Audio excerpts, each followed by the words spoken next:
آج 17 رمضان المبارک ہے، اور 17 رمضان المبارک کو دو نسبتیں حاصل ہیں۔ ایک نسبت یہ کہ حضور کی زوجہ محترمہ حضرت بی بی عائشہ رضی اللہ تعالیٰ عنہ کا بھی یوم وصال 17 رمضان المبارک ہے۔ اللہ تعالیٰ قرآن کریم فرقان حمید میں ارشاد فرماتے ہیں کہ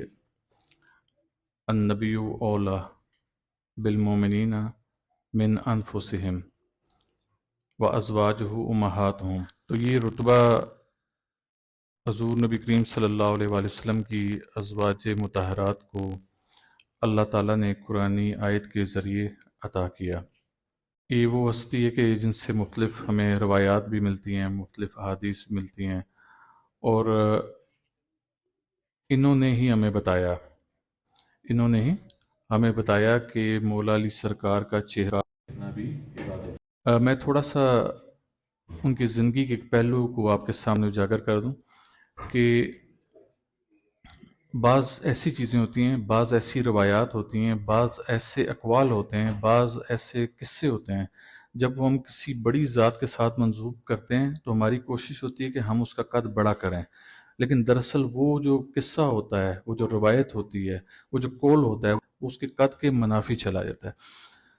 تو ہماری جو کتب احادیث ہیں، روایات کی کتب ہیں، ان میں یہ واقعہ نوٹ کیا جاتا ہے اور کہا جاتا ہے کہ جب حضرت عائشہ صدیقہ رضی اللہ تعالیٰ عنہ کی شادی حضور نبی کریم صلی اللہ علیہ وآلہ وسلم سے ہوئی تو اس وقت آپ کی عمر 9 برس تھی۔ یہ دنیا کا سفید جھوٹ ہے جو بولا جاتا ہے، اور من گھڑت چیز ہے۔ کیا آپ جو یہاں پر لوگ جو سفید بالوں کے ساتھ بیٹھے ہوئے ہیں، جو عمر کے ایک حصے میں ہیں،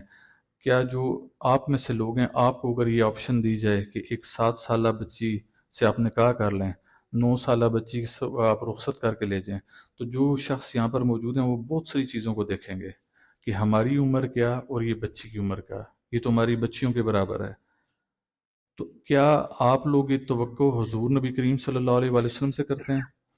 کہ آپ نے 7 برس کی بچی کے ساتھ نکاح کیا ہوگا، 9 سال کی بچی کو رخصت کر کے لے کے ہوں گے؟ یہ بعض باتیں راویوں نے، مورخین نے یا تو تلوار کے زور پہ لکھی، یا ان کا اپنا ذہن اتنا چھوٹا تھا کہ ان کو محسوس ہی نہیں ہوا کہ وہ آیا حضور کی قد کو بڑھا رہے ہیں یا ان کو کم کر رہے ہیں۔ میں ایک مثال دوں گا۔ ایک صاحب نے کسی جگہ بیٹھے ہوئے تھے، تو انہیں سب لوگ بیٹھے ہوئے باتیں کر رہے، تو ہر شخص اپنے باپ دادا کی تعریف کر رہا کہ میرا دادا ایسے تھا، میرا والد ایسے تھا۔ تو وہ جو ایک بیچارہ شخص چپ بیٹھا ہوا تھا، اس کا نہ والد کوئی ایسا کام کا بندہ تھا، نہ دادا تھا، تو وہ بیچارہ بڑا پریشان کہ میں کیا بیان کروں۔ تو جب اس سے کچھ نہیں بان پڑا نا، اس نے کہا یار چھوڑو، تسا نہ دادا کیسا، تسا نہ پیو کیسا،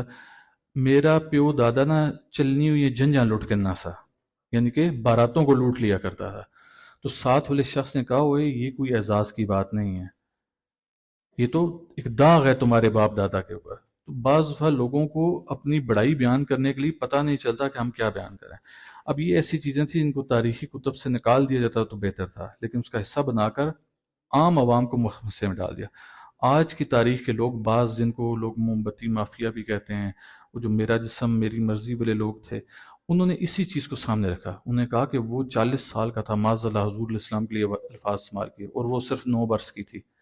تو آپ خود موقع دے رہے ہیں ایسے لوگوں کو باتیں کرنے کا، لہٰذا کوشش کریں حدیث روایت وہ لیں جو حضور کے قد کے برابر ہو۔